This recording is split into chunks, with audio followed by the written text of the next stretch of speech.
Good morning, student. How are you?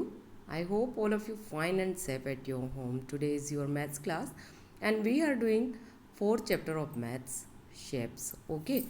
So हमने कल के वीडियो में प्लेन शेप पढ़े थे और हमने ये सीखा था कि जिन शेप को पेपर पर उतारा जा सकता है उन्हें हम प्लेन शेप कहते हैं, और जिन शेप को हम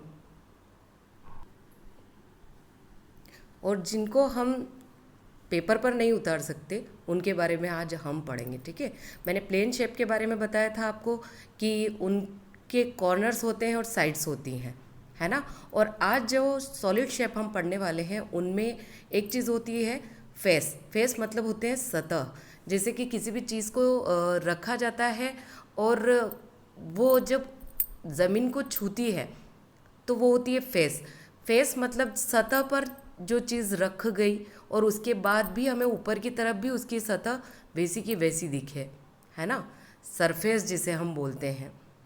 तो सॉलिड शेप की मैं डेफिनेशन बताती हूँ आपको कि shapes such as cube, cone, cuboid, cylinder and sphere. Cube जो कि वर्गाकार की तरह ही होता है, लेकिन वो चारों तरफ से ही वर्गाकार होता है। ठीक है। कोन जो जैसे आइसक्रीम वगैरह के कोन होते हैं, या आपकी जो बर्थडे केप होती है उस तरह से कोन हो, है ना, वैसा शेप। क्यूबॉइड, क्यूबॉइड आयताकार की तरह होता है।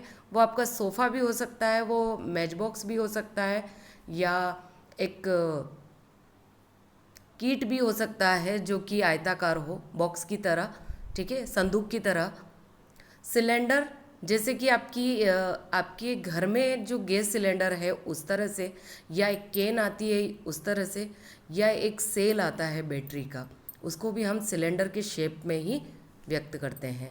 स्पेयर, स्पेयर वर्गाकार ना होकर पूरा गोल होता है, मतलब उसे चारों तरफ से जब संभाला जाए तो वो चारों तरफ से गोल होगा। जैसे कोई फ्रूट हो सकता है, यहाँ एक फ्रूट दे रखा है वाटरमेलन, ओके, या अपनी अर्थ ले लीजिए या फुटबॉल ले लीजिए। ठीक है। तो ये सारे जो शेप हमने पढ़े वो थे सॉलिड शेप। इन्हें सॉलिड शेप या थ्री डायमेंशियल या 3D शेप कहते हैं। ओके।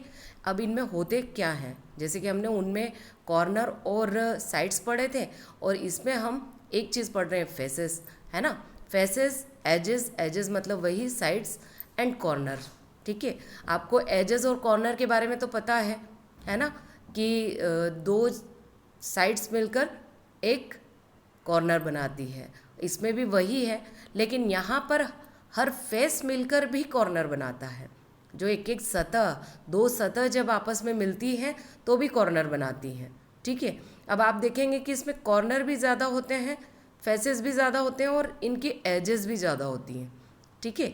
जैसे क्यूब, क्यूब में देखिए एक क्यूब है 6 इक्वल फेसेस, मतलब 6 बराबर सतह होती है उसकी।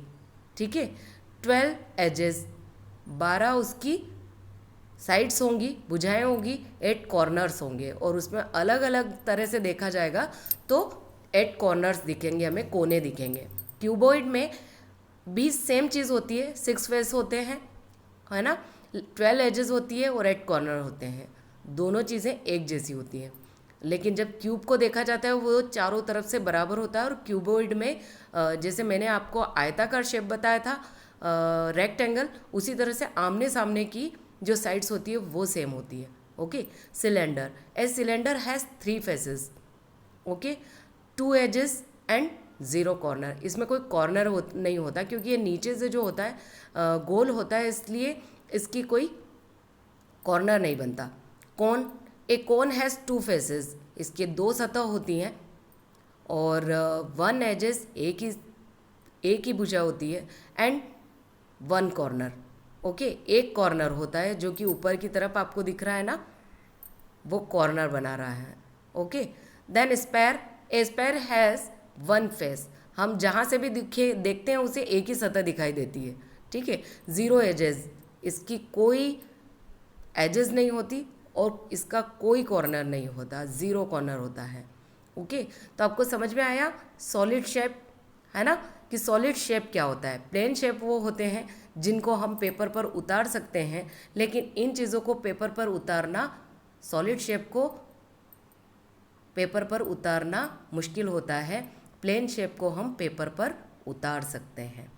ओके, और प्लेन शेप में फेस नहीं होते, ओके, लेकिन सॉलिड शेप में फेसेस होते हैं, सतहें होती है। ठीक है, तो आई होप कि आपको ये वीडियो समझ में आ गया होगा, है ना। चलिए मिलते हैं नेक्स्ट वीडियो में, नेक्स्ट क्लास में, और तब तक के लिए thank you so much and have a nice day.